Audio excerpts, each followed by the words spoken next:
C'est depuis le Pont-Neuf situé près du port que l'on pénètre sur l'île d'Ortigie, qui constitue le centre historique de Syracuse. Fondée au 8e siècle avant notre ère par des colons grecs venus de Corinthe, Syracuse fut l'une des plus riches cités de la Grèce antique occidentale. C'est par des ruelles étroites et commerçantes au style de l'époque espagnole que nous nous dirigeons vers le centre historique de la ville et plus particulièrement la Piazza del Duomo.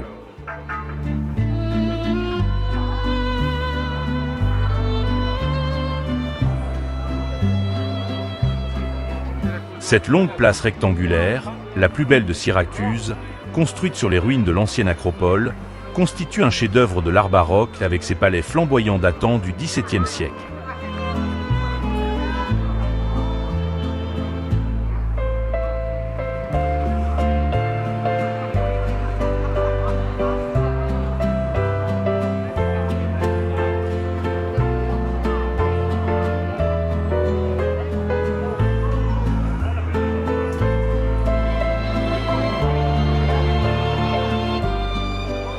Sur cette même place, la cathédrale combine un temple grec ancien avec un intérieur de style romain et une façade et des décorations de type baroque.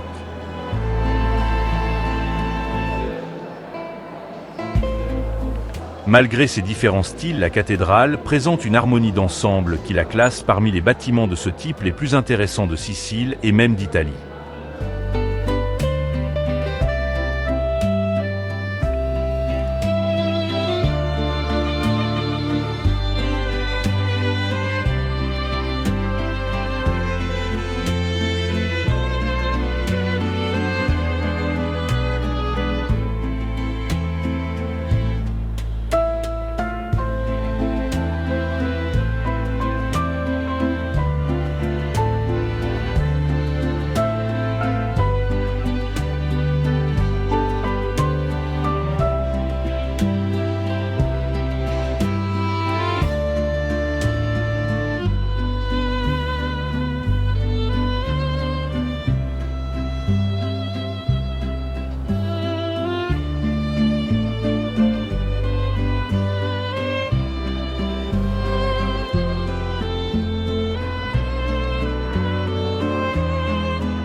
À quelques centaines de mètres, un quartier plus moderne et un belvédère dominent la baie et le port de Syracuse.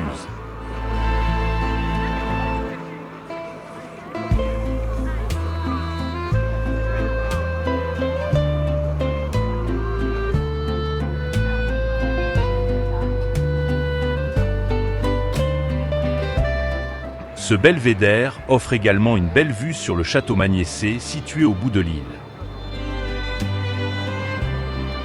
Citadelle construite au XIIIe siècle sous le règne de l'empereur Frédéric II du Saint-Empire, elle fut occupée par de nombreuses reines de Sicile avant d'être utilisée comme prison. Sur l'esplanade du château, une énorme statue d'Icare fait face à la mer.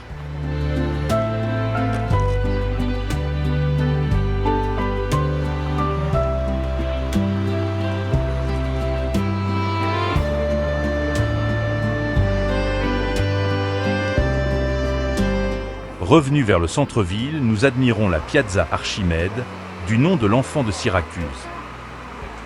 Cette place à elle seule démontre l'évolution de l'architecture locale, qui remonte le temps depuis le Moyen-Âge jusqu'à nos jours. La fontaine de Diane a été imaginée et construite en 1906 pour célébrer l'achèvement de cette place.